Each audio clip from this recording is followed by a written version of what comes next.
अंसारी साहब, एक पोस्टिंग थी, उसमें दिखाया गया कि एक औरत थी, उसके घर पर बम गिरा तो उसके 4 बच्चे मर गए और हस्बैंड भी मर गया। उन्होंने सवाल किया कि अल्लाह को क्यों नहीं रहम आया उस औरत पे।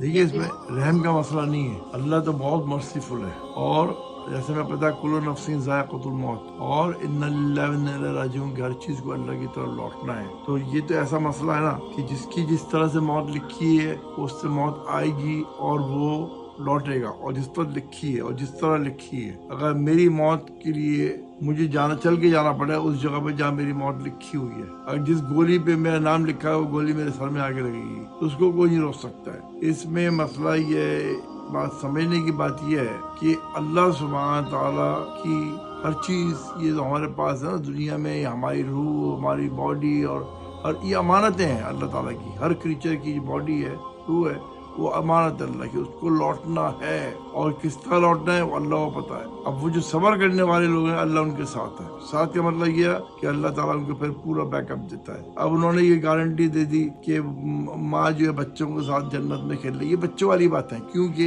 इसलिए बच्चों वाली बात है कि मैं कितना भी नेक साले बनने की कोशिश करूं, लेकिन जो अल्लाह सुब्हान ताला का जो सिस्टम है कितना भी नेक हो जाऊंगा और क्या मैं शिरक कर दूं, अल्लाह माफ करे मरने से बाद। فيغفر لمن يشاء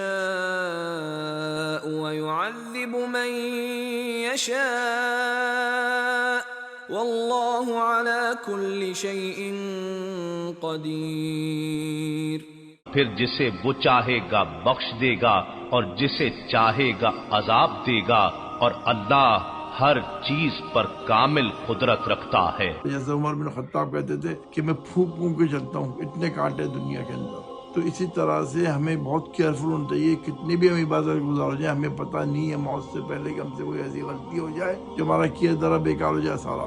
اس بات کو سمجھیں ہم کہ انسان نہیں سمجھ رہا اس بات کو، مسلمان نہیں سمجھ رہا اس بات کو، خاص طور سے مسلمان جو قرآن کو اگنور کر رہا ہے، جس میں ہر چیز لکھی ہوئی ہے، رسول اللہ صلی اللہ علیہ وسلم نے ہر چیز بتا دی ہے۔ تو یہ ہماری جہالت اتنی خراب چیز ہے، اس کی پرائز ہمیں پے کرنی پڑے گی۔ اللہ معاف کرے، اللہ میں ہم سب کو بچائے۔